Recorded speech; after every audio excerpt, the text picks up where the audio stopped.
All right, well, Nelson Mandela is the figurative father of South Africa, but he is the literal father of 6 children, and he had 17 grandchildren, including Kweku Mandela, who was born when his grandfather was still in prison. Kweku Mandela was in Washington earlier this year, and he stopped by VOA to talk about his famous grandfather. VOA's Carolyn Presutti has the story. Kweku Mandela didn't know his grandfather's history when he first met him at age 4.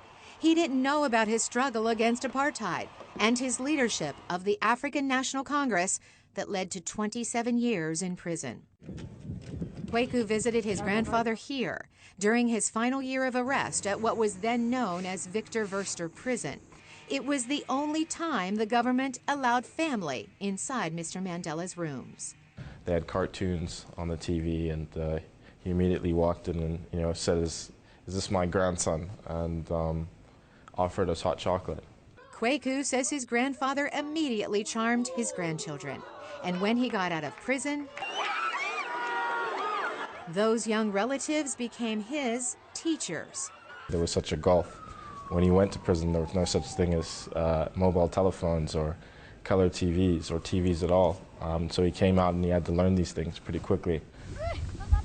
Kweku says his grandfather's legacy is here in Kwunu, South Africa. It's where Mr. Mandela grew up, tending cattle in this small village. He also retired in Kwunu.